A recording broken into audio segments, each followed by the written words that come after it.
Всем привет! We continue working with more contexts for each of the cases, and we only have this tutorial and two more left. Today we're working with the instrumental case, next time we're working with the propositional case, and then one more tutorial to kind of like wrap up this whole marathon and provide you some ideas on how to practice this context, because in these last several videos, including this one, I told you I'm showing you contexts that are above the beginner's level, and this channel is for the beginners. But what I'm trying to do is to give you kind of like this conceptual idea of the cases. And also just to remind you, some of my contexts are explained differently compared to how you see it in other sources, because I try to simplify it. I don't know if I actually simplify it or not, but that was my goal. So sometimes I can like take one rule and break it into several rules. So something where you will see in other sources as one big rule, in my chart kind of like is broken down into shorter steps. I don't know if it works or not. I mean, my students feel like it's working. I feel like it's working. Hopefully it will work for you too. Okay, today we're working with the instrumental case. Let's start. If you like it, please click like. If it's useful, drop a line. If you love it, hit subscribe. Like me, подпишись и комментарий напиши. Okay, today we are working with the творительный падеж. Творительный падеж. And in English, it's instrumental case. And here we have the word творить, which is really means to create. And when we create something, we need instruments to create with. I guess that's why we call it творительный падеж. And again, we're going to look at the context, at the Russian examples, and sometimes we'll look at the English translations, and sometimes we'll look at just more information about some of these contexts. Now, the very first context is something that, well, I kind of like mentioned it several times before, and we had it on our basic contexts little chart that we worked at the beginning. And that's when we take the verb быть. And remember, in the present tense, we do not use it, but we have the forms for it in the past and in the future. And when you have a construction that something was or will be something, or someone was or will be someone, one of these words will change in the instrumental case. So let's take a look at the example that I have here. So for the present tense, I am a student. So in Russian, it's я студент, because in Russian we do not have the verb to be. So basically, we just say I student, like I robot. So here we have two nominatives. Я and student are both nominative forms, default forms, and that's what we have in the present tense. But look what happens when we say I used to be a student, meaning I was a student. So я stays nominative because the person didn't change. But kind of like the other noun that defines a different aspect of this person changed. So I am not a student anymore. I was a student. So that part, the definition part, changed into the instrumental case. Раньше я был студентом. And я here is masculine. If I were saying it for myself, I would say раньше я была, and I actually would say студенткой, female student. Then a similar thing is happening in the future tense, where when you say somebody will be somebody, or somebody will be something, something will be something, all of these constructions will change the second defining word into the instrumental case. So я скоро буду студентом. Some of you are in high school and soon you will be students. So that future tense puts it changes the construction where that second noun that defines you actually is going to be in the instrumental case. Я скоро буду студентом. I will be a student soon. Okay, remember I told you that we do not use the verb to be in the present tense, but sometimes we kind of need to use the verb to be in the present tense. And then we have other options, and one of them is a more formal verb, and that's являться. Являться. So let's take a look at the examples. Я являюсь президентом этой фирмы. I am the president of this company. You can totally say я президент этой фирмы, just like we were saying Я студент. But являюсь is a more formal, more kind of like higher register of talking. I am the president of this company. And here we have экономика является важной наукой. Economics is an important discipline. And we can totally say экономика важная наука. Nominative, nominative, something is something. But we can also use the verb являться and conjugated является. And that, as I said, just is, but a little bit more formal. Экономика является важной наукой. Then another verb that takes instrumental and is kind of also connected with the verb to be is the verb to become. And here we have становиться, стать. Становиться, стать. Imperfective. Становиться, стать, perfective. To become. So let's take a look at the examples in English first. I will soon become a doctor. He is gradually becoming the most famous writer. So in the first one, I will become a doctor, it's more definite, like a completed action that's expected in the future, and that's why we will be using the perfective verb. While in the he is gradually becoming, here we have a process. So here we will be using the imperfective verb. So here it is in Russian. Я скоро стану доктором. Я скоро стану доктором or врачом. Он постепенно становится самым знаменитым писателем. He's gradually becoming the most famous writer. Постепенно становится самым знаменитым писателем. There's our instrumental case after the verb to become. Our next context is something that I already mentioned before a couple of times when we talked about names. And here I have the verb that is называть, назвать, again, imperfective, perfective, and that means to give a name. Like literally when you have a kid or when you get a pet, you give them a name, and that's называть, назвать. Now the name should be used in the instrumental case. However, right now the language has changed so much that most of the time you will hear nominative in this context after this verb.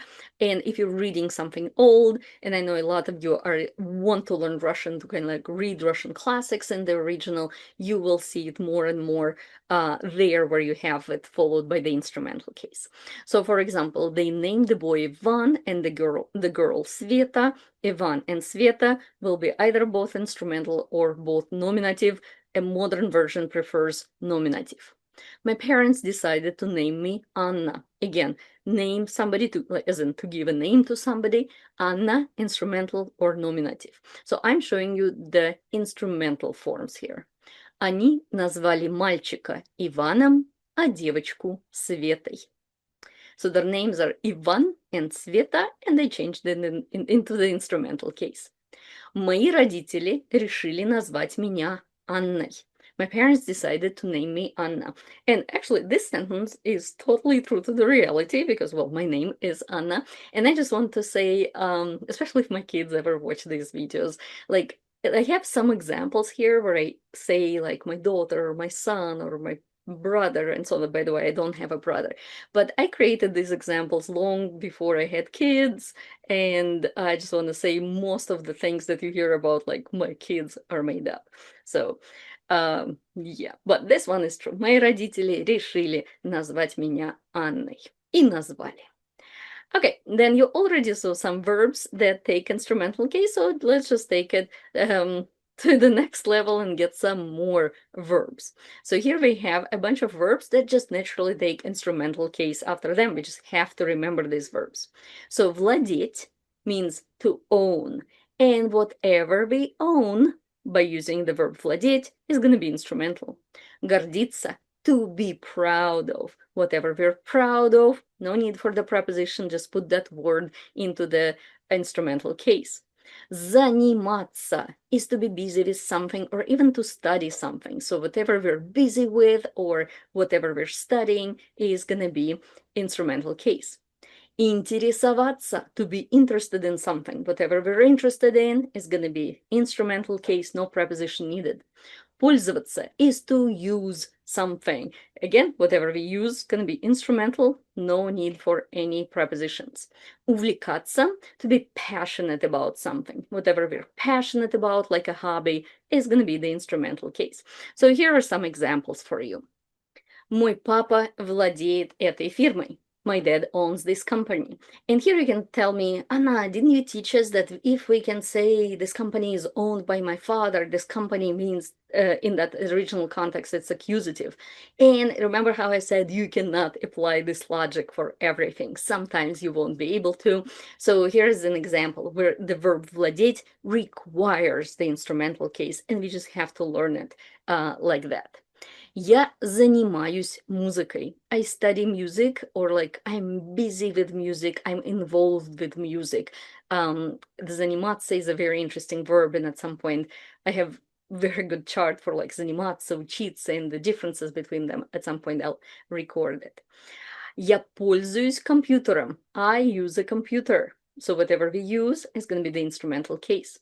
Я увлекаюсь фотографией. I'm into photography. I'm passionate about photography. So here you go. Here we have our instrumental case. Then something we already know, when you use something as an instrument, and remember, we do not need the preposition. So I kind of like crossed out with here, because in English, when you use something as an instrument, you actually are saying, I'm writing with a pen. I'm brushing my teeth with a toothbrush. I'm eating soup with a spoon. While in Russian, all we do is change the word into the instrumental case to convey the same meaning. Я пишу ручкой. Я чищу зубы зубной щеткой. Я ем суп ложкой. But we did talk about this context, so I'm not going to be staying on this topic for too long. So let's move on to the next context. Okay. And our next context is when you talk about some measurements. So let me first show you English examples. A road 25 kilometers in length. A bag 3 kilograms in weight. Or like, I guess we don't say it like that, but you know what I mean. A river 100 meter in width. So in English, you use numerical value for something. So here I have kilometers, kilograms, and meters, but here you use miles and pounds and feet and whatever. And then you say in length, in height, in width.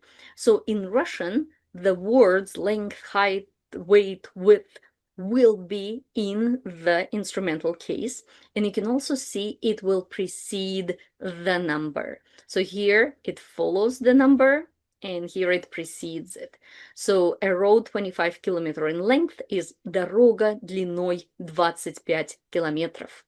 A bag that weighs 3 kilograms, we can say сумка весом 3 килограмма. Река шириной 100 метров, a river that is 100 meters in width. And also remember, let me fix this one here. Okay, remember those expressions that we had, like same height as mom, same personality as grandma. And there we had mom and grandma, you know, in bold because it was accusative, but the words height and personality in these examples are actually in the instrumental case. So ростом с маму, характером в бабушку. And that's basically the same idea where you're like measuring somebody's personality by another person. It's very metaphorical, but grammatically, it's kind of the same context. Okay, our next context are short adjectives. So in Russian, we have long adjectives, and these are the ones that you will be using the most. But we also have short adjectives, and sometimes we use them. We actually saw a short adjective when we were looking at the context of needing something. So when you need an item, you say «Мне нужен компьютер», «Мне нужна твоя помощь». So instead of the verb, in Russian, we use this short adjective, and it changes with the gender of the subject. So short adjectives are very interesting because it's sometimes hard to explain when Russians use it. We just have a feel for, you know, when we use it. But there are some of them that, some expressions that you just have to remember that will be used with short adjectives. So for example, whenever you're saying like, I'm happy with something, with like an item or a person or something that happened. In Russian, we often use the short adjective доволен or довольна, довольный, and so on. And then whatever we're happy with, like in here, like we're happy, I'm happy with this apartment, that would be the instrumental case. Я довольна этой квартирой. So, эта квартира, this apartment, changed to этой квартирой. Then here we have the word богат. Again, богат, богата, богата, богатый. And that means rich in. So, for example, here, this country is rich in oil. Эта страна богата нефтью. And this specific word, you usually don't use it with people, but you use it with like countries or cities and so on, or in some metaphors. Here we have the word известен, or again, известна, известно, известный, and that's to be known for something. For example, they are known for their music, like we know them because of their music, they're known for their music. Они известны своей музыкой. And again, whatever they're known for is going to be the instrumental case, no need for any prepositions. So the next, but again, I want to say that this context, especially we're going into a couple of contexts that will be really for intermediate and intermediate high and advanced learners. It's just a lot to take in, remember, but don't worry. Just remember that these concepts will be coming up eventually when you learn more Russian.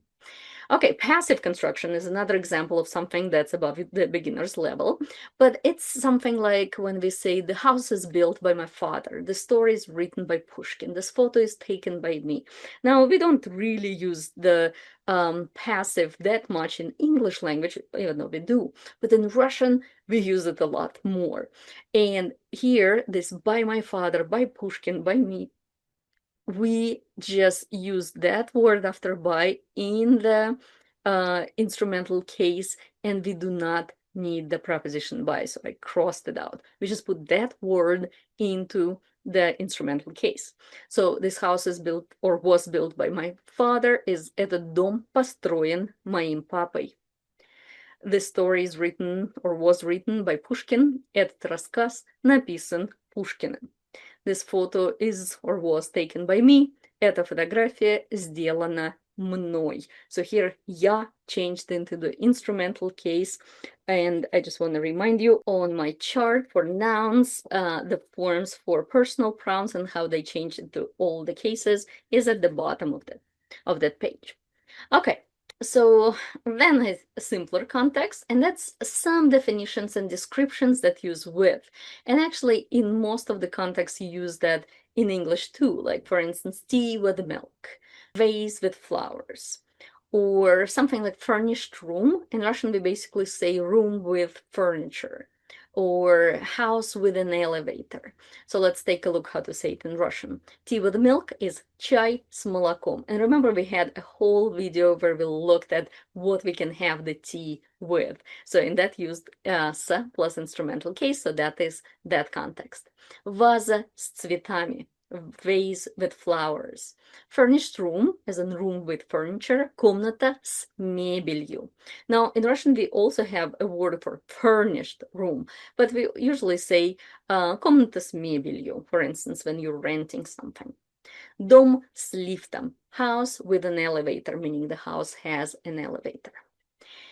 Then the next context is super easy because we work with it the most, and that's the preposition с, meaning with, like in the context of joint action, when you do something in the company of somebody or together with somebody. For instance, I'm going to a party with my friend. We were preparing for the test with our friends. He is going to Moscow with a group. So here we have «Я иду на вечеринку с моим другом». Мы готовились к контрольной с нашими друзьями. Он едет в Москву с группой. С plus the instrumental because it's the context of joint action. And the next context is also about the preposition с and when it's used with specific verbs. So sometimes in Russian you have to remember the verb with the preposition that it comes with. Remember, we already saw it in accusative, like сердиться на, to be angry at somebody. Влюбиться в, to fall in love with somebody. So, and that's kind of like where working with the Russian cases is getting more difficult because you have to remember these verbs. So here are some verbs that do take the preposition с. So, for example, говорить с. Now you can tell me, Anna, didn't we see the verb говорить in the dative? Yes, because there we had говорить as to say something to somebody, and that was dative. But говорить or поговорить с, with, is to have a conversation with somebody. Sometimes verbs have more than one meaning, and in English too, the verb to get has different meanings too, like to understand or to actually grab something and so on. So говорить с means to be talking with somebody, to have a conversation with somebody. С plus instrumental. A very similar verb here is беседовать с. And that's kind of like to have a longer conversation with somebody, like sitting down and slowly talking. So usually during like talk shows, ones where people just sit and talk to each other, они беседуют друг с другом. They're talking with each other. Они говорят, but this kind of like slower flowing conversation is беседовать. Then a verb that I absolutely love, and that's дружить, to be friends with. In English, you say, I am friends with somebody. In Russian, we actually have the verb to friend somebody. Дружить с, with, plus instrumental. Договариваться с. Договариваться is to agree on something. So, for example, we agreed to meet at the cafe. Мы договорились встретиться в кафе. Who you agree with is going to be с plus instrumental. Договориться с друзьями. Мы договорились с друзьями встретиться в кафе. Спорить is to argue with somebody and also takes с plus instrumental. Let's take a look at examples. I've been friends with Maxim for a long time.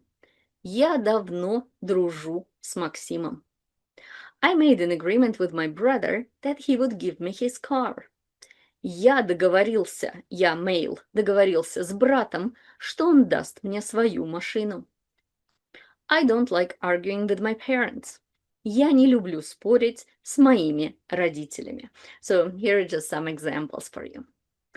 And then we have the preposition за again. Remember, we had it already with the accusative case, and we actually saw it a little bit in the nominative, even though there it didn't act as a preposition. But za, remember I said, is a very versatile kind of preposition, and here we see it in the instrumental case. And we'll see it again in a second too, in the instrumental case too. But za plus instrumental, it has the meaning where you come to get something. For example, I came to get my book. I went to the store to get bread and milk. He came for me, as in to get me. And here you can see whenever we have this context to get something, in Russian we don't need the verb anymore. We just need this item and this item in the instrumental case and за in front. So I came to get my book would be я, female, пришла за моей книгой. I came to you to get my book. I went to the store to get bread and milk. Я пошла в магазин за хлебом и молоком. He came for me, as in he came to get me. Он приехал за мной. And again, я changed to the instrumental мной. And again, the chart is at the bottom of the nouns endings chart. Okay, and our next context is prepositions that go with location. So remember when we worked with the prepositional case, we already saw v and na that go with the location. When, for instance, he works at a bank. Он работает в банке. I am at work. Я на работе. But we also have prepositions that also shows the location, but are not used with the prepositional case. They actually are used with the instrumental case. So let's take a look at the prepositions, and then I will tell you about the distinction between location and destination with these and why I have an asterisk. So here we have под, which means under, за, which means behind, and here we have над, which means above, перед, in front of, между, between, and рядом с, next to. Now, why do I have them divided? Remember, we already saw the prepositions pod and za when we work with the винительный, with the accusative case. And there I told you we use these prepositions when we're talking about destination. I was showing you an example where I had a present and I put it under the table, or something went behind the building, behind the house. So that's a destination. So pod and za use accusative when it's a destination, but they use instrumental case when it's a location.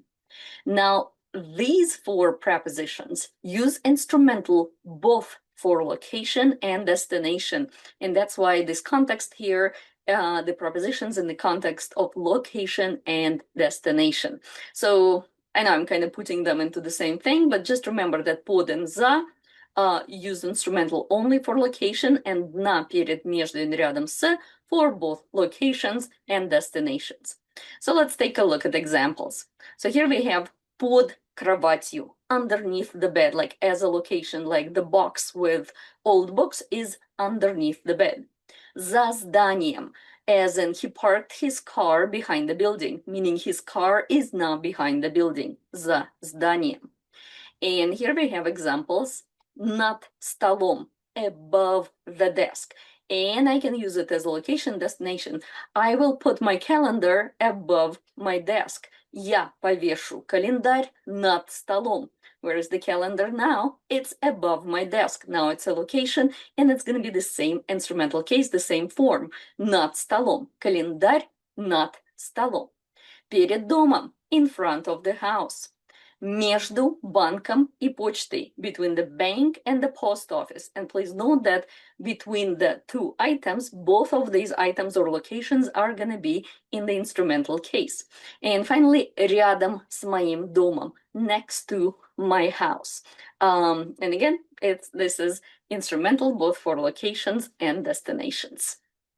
Okay. So we will stop here, and next time we'll be working with the prepositional case. So as always, as homework, and like look through the context for the prepositional case. Feel free to add any questions that you have, or maybe some other contexts that you know for the instrumental case. Remember, I'm not covering all possible contexts for the instrumental case. I'm just giving you a kind of like a short conceptual overview.